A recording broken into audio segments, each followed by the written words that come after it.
Hello everyone, tonight we are standing in a hallway where no one has cast a shadow in years. The wallpaper has peeled away in delicate curls like dried petals, and the ceiling hums faintly, as if remembering the footsteps of someone who never came back. You are here, and there's something breathing behind the mirror. You probably won't survive. So before you get comfortable, take a moment to like the video and subscribe, but only if you really like what I do here. Let me know where you're listening from and what time it is there. Now turn off the lights, maybe turn on the fan for some soothing noise, and let's get started tonight. The mirror was not always called that. Once it was merely the panel, a copper-backed antique hung too low for adults and too tall for children. No one paid attention to it until it began to fog, but only when someone in the house died, and only if their body had not yet been found. You discovered it by accident. You'd come to this village for your internship archaeological fieldwork in the ruins of a Roman frontier bathhouse tucked just beyond the cliff road. The guest house where they placed you was old drafty and kept whispering your name into its floorboards every time the wind leaned against it. You told yourself it was the pipes. You shouldn't have unpacked on the first night. Everyone knows that's bad luck. The mirror lives at the end of the upper hallway. It's shaped like a narrow doorway, but leads nowhere, just your own face in a fog that grows colder if you stare too long. It had already begun to mist when you first passed it, though you hadn't realized what that meant. Mrs. Calverley, the woman who owns the house, didn't mention the fog. She only said, "Don't touch the frame, dear. The hands remember." You laughed. That was your first mistake. Now, let's be fair. Mirrors have always frightened people. In Bronze Age burial sites across the Levant, archaeologists have found polished obsidian discs placed over the faces of the dead. Not for vanity, for sealing. They believed something could leak out through the eyes, something that mirrors might catch and store if angled correctly. And of course, there's the matter of the Roman mirror you're supposed to be excavating tomorrow. The team found it last week in the Hypocaust tunnel, its surface unusually well preserved, though no one can explain why it reflects shadows more clearly than light. One researcher joked it must be a backup hard drive for forgotten people. That same night, she walked into the mirror in the guest house hallway and bled invisibly for 3 hours. Or so she claimed. You haven't seen her since.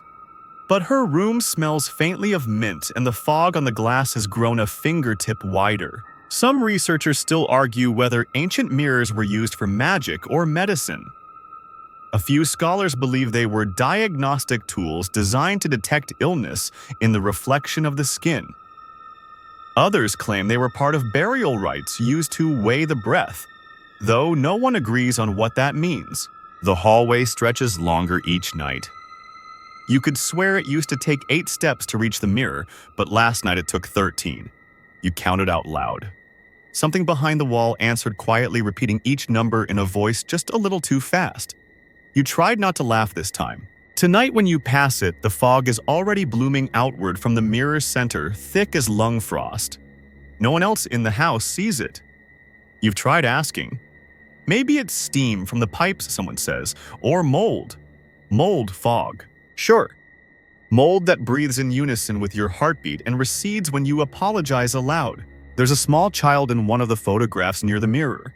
You hadn't noticed her before. She wears a dress stitched from what looks like map fragments, and her eyes are just slightly out of focus, like she was moving, or like she knew you'd be here. One hand is raised, not waving, pressing. Your dreams have become slow gray things. You wander the bathhouse ruins, but they are not ruins anymore. Steam curls from the walls. Voices echo in Latin behind doors that never open. And the mirror stands where the altar should be. Its surface trembling like skin stretched too tight across something with teeth. There's a note tucked behind the mirror's wooden frame. You find it while dusting, though you don't remember deciding to dust. The note reads, "It fogs only for those who haven't come back. If you see your breath before your reflection, leave the house. Leave your name behind." Ha ha, you think? Clever prank. You are already breathing fog. Mrs. Calverley has begun knocking twice before speaking, even when she's already in the room. She carries a tin with her, something that jingles like coins or teeth. When you ask about the mirror, she only says, "We all forget someone." That's how the mirror finds room. You laugh. Third mistake, maybe fourth. There is a ritual in Romanian folklore called glinda, muta, the mute mirror. It's said that if a person dies without confession, their soul can be trapped in the last mirror they passed without looking. To free them, one must whisper the names of all the places they never returned to. If the glass fogs, they were listening. If it shatters, they forgive you. No one knows what it means if it fogs but doesn't stop. The hallway grows colder. The photograph girl's eyes begin to follow. Your own face has stopped matching your expressions. And tonight, when you pass the mirror, you see not your face but the back of your head. Not reflected, not reversed, not you. Someone waiting. Behind. You do not sleep. You wait. The sheets smell like lavender and the house creaks in ways that almost rhyme with your pulse. Outside, the streetlight flickers twice and then steadies. That's been happening more often. When you Google the address, the results are disappointingly normal. A census record, a bakery ad, a photo from 1912 of a brass band standing precisely where the mirror now hangs. None of them are looking at the camera. All of them seem to be holding their breath. You try not to think about how fog spreads condensation from breath heat, meeting cold pressure shifts on glass. Nothing spiritual about it. You've repeated this out loud often enough to make it a lullaby. But lullabies don't work here. You dream of hands pressing from the other side. In the bathhouse excavation, someone finds a bone needle tucked beneath a pile of amphora shards. It's probably Roman, says Dr. Ilson, but the hole's too small for thread. When you hold it in your palm, it warms unnaturally quickly. There's a whisper in the tunnel that night, 5 syllables spoken in the cadence of your name. You say it was the wind. The team agrees. Later, one of them asks you a question you didn't quite hear. "Do you know who's staying in the mirror room?" she repeats. "What mirror room?" you ask. She points upward. There is no upstairs. There never was. The mirror fogs again that evening, though you haven't walked by. You hear it do so. A slow, misty sound like breath exhaled underwater. You go to check just to be sure it's real. That's how every story begins, isn't it? I only meant to check. This time there's no reflection at all. Just fog. You tilt your head. The fog doesn't move with you. You raise your hand. Nothing raises with it. It's only when you speak softly, hesitantly, that something in the mirror reacts. Not movement, not breath, just a tiny circle of clear glass forming like an ear pressed to the other side. Listening. You do not speak again. Somewhere deep in this bathhouse ruins, a carving has found a woman holding a mirror. But the image is reversed. The mirror reflects her, but in the reflection, she is holding a knife. It's a motif, says one of the grad students. A Roman warning, vanity kills. Another researcher shakes their head. No, that's not a warning. That's a ritual. She's dividing herself. Theories flutter like moths around weak light. Some scholars still argue whether Roman mirrors were ceremonial or symbolic. A few even claim they were used to sever memory mirrors, not as tools, but as thresholds. The problem, of course, is no one can agree what memories should be left behind. That night you leave your bedroom door open, just in case. You don't know what the case is, you just know it's coming. You wake up at 3:11 a.m. hearing humming. It's a child's tune. It stops the moment you open your eyes. When you sit up, the hallway stretches before you. Too long. Way too long. The mirror is visible from your door now, though you're certain it wasn't before. Someone is standing in front of it, not moving, head tilted, one hand raised just like the child in the photograph. You blink, the figure is gone. In the morning, Mrs. Calverley offers you tea she insists is good for anti-ghosting. You try not to laugh. You fail. "You're fogging," she says, pointing to your tea mug. You look. The steam from the cup rises in spirals, then abruptly curls in on itself like it's recoiling, like it recognizes you. Don't stay long in mirrors, she adds as if giving directions to the grocer. They learn your weight first. Then they find someone lighter. You sip the tea anyway. It tastes like time and pennies. Folklore from Sardinia speaks of the specchio del sospirante, the mirror that sighed. It was kept in a convent, covered in cloth, except when someone confessed to a forgotten sin. Then it was unveiled, and if the glass fogged, it meant the sin belonged to someone else entirely. Stolen guilt, they called it. You wonder what guilt you've been breathing in since you arrived. A new photograph appears on the wall near the mirror. You could swear it wasn't there yesterday. In it, a figure blurry distant is walking away from the camera barefoot toward a house that looks suspiciously like this one.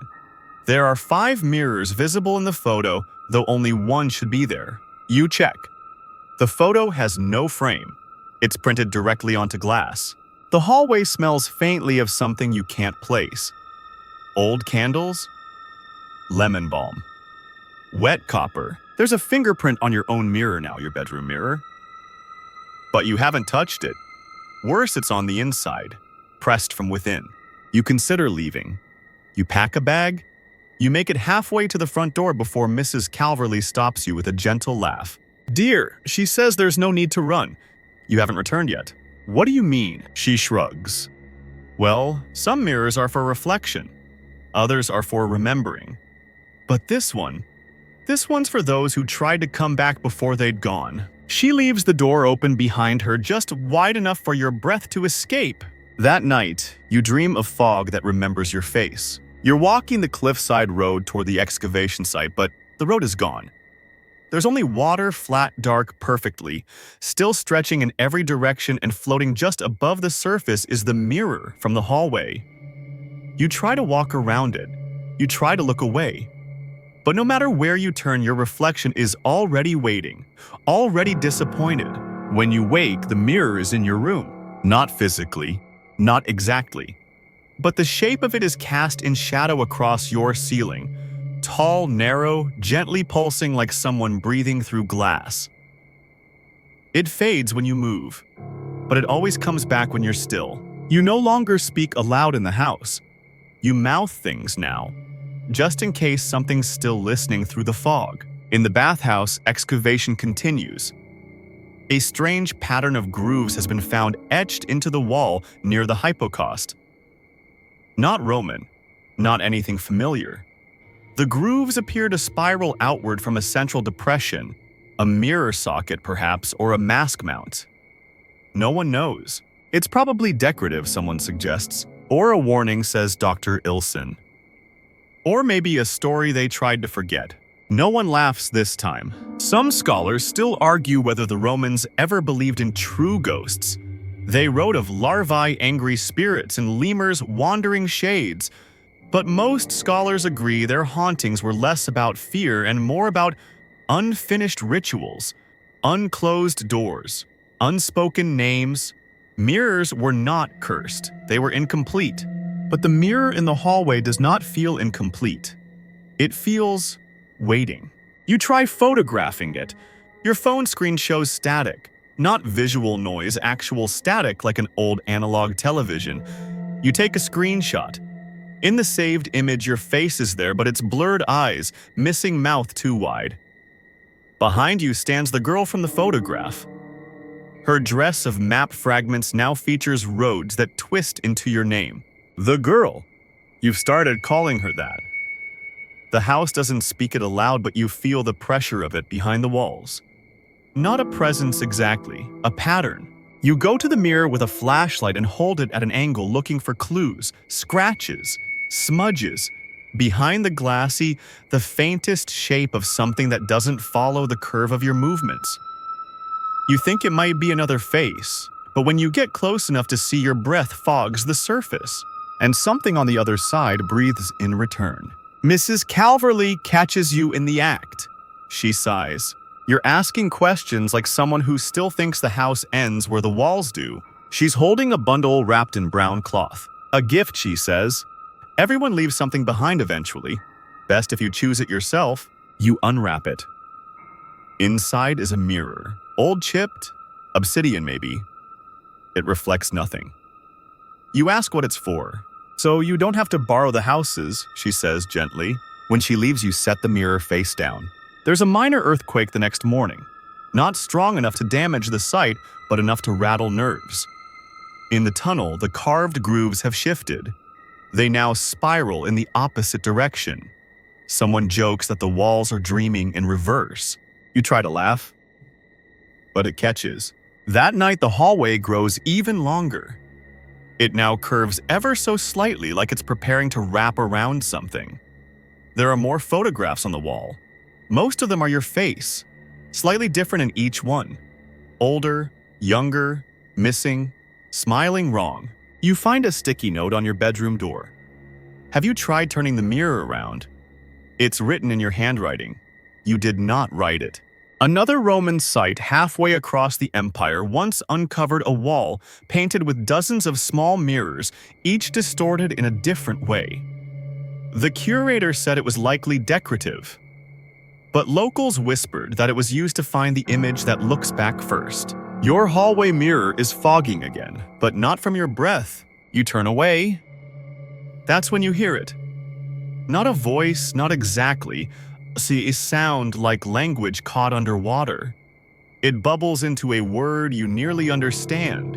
You write it down phonetically, Tamrilith. No results online. You try rearranging the letters. Miralith, Lurthema, Halit Mir. One forum post appears. Buried deep in an archaeology discussion thread dated 2009. Just a single line. If the mirror fogs and your breath doesn't, don't face it. It remembers before you do. You reread the message. It disappears while you're reading. The tab crashes. Your computer fan starts making a sound that mimics your heartbeat. You shut it off. You try sleeping with the mirror under your pillow face down. They say that prevents dreams from escaping. You wake with fog on your pillowcase and the memory of walking backward into yourself. There is a door where there wasn't before. It's at the end of the hallway past the mirror. The wood is blackened and smooth. No handle, no hinges. You reach for it, and the mirror behind you fogs in the shape of your handprint before you've even touched it. You don't remember turning the doorknob. You're not even sure it was there. You remember hesitation like a heat, then cold, then a sound like rain falling upward. Now you're inside. The room smells like pages before ink, dust, stone warmed by breath. The mirror from the hallway is here, but different, taller, older. Its frame now engraved with lines that pulse faintly when you think too loudly. They feel familiar, like something you've almost read in a dream. This isn't the guest house anymore. Or if it is, it's remembering a version of itself from before the blueprints. You look around. The walls are lined with mirrors, dozens each showing a different version of you. In one, your eyes are closed. In another, your mouth is open but not in speech. One has you facing away, and one has no you at all. You approach that one carefully. It doesn't fog. It doesn't respond. You wave your hand. Nothing. Behind you, a soft knock. Twice. You turn. No one's there. You shouldn't be surprised. In ancient Chinese tombs, mirrors were often placed to confuse or trap wandering spirits. Burials sometimes included instructions, angles, positions, times of night. One mirror to reflect the moon. One to reflect the soul. One to hold a name in case it escaped before judgment. But this room has no instructions. It has only waiting. You approach the mirror that shows nothing. You try to speak your name, and it fogs instantly just once and then clears. The glass now shows something not you. A place. The bathhouse tunnel, but deeper, unfinished, with shadows moving like smoke underwater. Something turns. You step back. All mirrors fog together. The air becomes damp, pressing scented with salt and stone. The girl in the map dress is in every pane now. She does not move, but her reflection does. You reach for the obsidian mirror Mrs. Calverley gave you, tucked in your coat pocket. You hold it out, facing the others. They freeze. The reflections flicker, then still. For a moment, just a breath, they all show your face again. But behind your shoulder in every one is the door, the black one. The one you entered. Only now in the mirror it is open. You glance behind you. The real door is shut. The knock comes again. Once, twice, you turn. There's nothing. But something lingers in the shape of absence. Your breath catches. The mirror nearest you fogs again, but not from breath, from inward. Something is remembering you. You step forward and the mirror bends just slightly. Not in the glass, in the depth. As if the room inside it has shifted closer. One of the mirrors cracks. Thin, delicate, a hairline fracture that hums like a high violin note. Another cracks. Then another. Each one a string pulled too tight. Each one remembering the shape of what should not return. In ancient Mesopotamian ritual, mirrors were not made of glass but polished copper or obsidian. They were believed to borrow the future, showing fragments of what would happen if certain words were spoken or left unsaid. The most feared ones were buried with the dead shards wrapped in silk and placed on the tongue of the body. To silence its reflections, you drop the obsidian mirror you're holding. It doesn't shatter. It lands flat, perfectly still, and begins to fog. You look down. Your face stares back, but your eyes are closed, and your lips are moving. You don't feel yourself speaking. You kneel. The glass warms beneath your palm. A word forms in the fog, slow and curling like ink dropped in water. Return. The hallway calls again, distant but rising. You flee the mirror room. You think you do. Your footsteps echo strangely behind you, ahead of you, beside you. The house seems taller, narrower. Your bag is missing. Your shoes are damp. The mirror in the hallway is waiting. It is clear. You are not in it. Mrs. Calverley sits in the kitchen.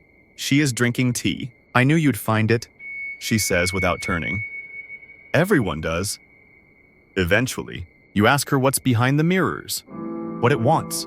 She shrugs. Not everyone comes back the same. Some don't come back at all. But the mirror keeps the space open just in case. Just like a seat at the table for someone who never returned. You ask her what happens if the mirror fogs but never clears. She looks at you with sympathy. Then it's still listening. And it's still hungry for names. That night you try to sleep. The house exhales. The hallway stretches a little longer. The photograph girl now has your face, and none of the mirrors fog anymore. Except one. It's the one in your hand. The hallway feels quieter now, not empty but muffled, like walking through thick snow or deep underwater. Everything is slower. The walls breathe in and out with the rhythm of your own heart, and the air tastes faintly of lavender and metal. You don't remember walking to the mirror, but you're standing before it again. It's fogging gently. This time the fog doesn't clear. You reach up, press your fingertips to the glass. Your reflection doesn't match your movements anymore. It waits for you to make a decision. Then it makes a different one. The girl in the photograph still stands at your shoulder. Her dress is now completely blank, no maps, no directions, no borders, just gray. You think maybe the house has started to forget the world outside. Or maybe the mirror is eating it one name at a time. In the dig site, the spiral carving has changed again. Dr. Ilson calls you at dusk. Her voice breathless. There's a pattern. It's not decorative, it's phonetic. She sends a sketch. The spiral curves into a series of broken loops. It's the word you wrote down before Tam Rylith, but when she overlays it with the groove marks on the walls of the guest house, they match exactly. It's a name, she says. An old one, pre-Roman. Possibly Etruscan. Maybe even older. They carved it in places they wanted to forget. You ask her if she's okay. Her voice goes quiet. I think I walked into a room I never left. The line disconnects. You run to the hallway. The mirror greets you with silence. Your reflection is gone again. Instead, there's a corridor behind the glass identical to the one you're in, but dimmer, wetter. And at the far end of that mirror corridor, a figure stands. Not the girl. Not you. Something too still to be human. The ancient world had many stories about mirror beings' reflections that grew more real the longer you stared at them. In Greek myth, the nymph Echo lost her body but kept her voice. In some forgotten Anatolian versions, the reverse happens. The body repeats. The voice is lost. You reach for the obsidian mirror one more time. It's warm now, pulsing faintly like it has a heartbeat of its own. You breathe across its surface. It fogs in a perfect oval. And then 3 small marks appear in the condensation like fingerprints. But they're not yours.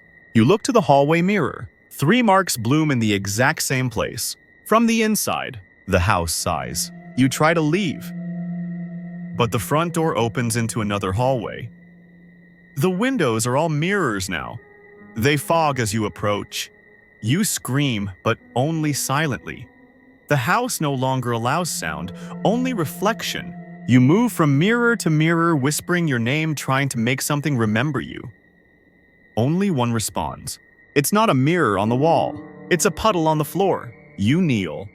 Your face shimmers back up at you, and this time it's smiling.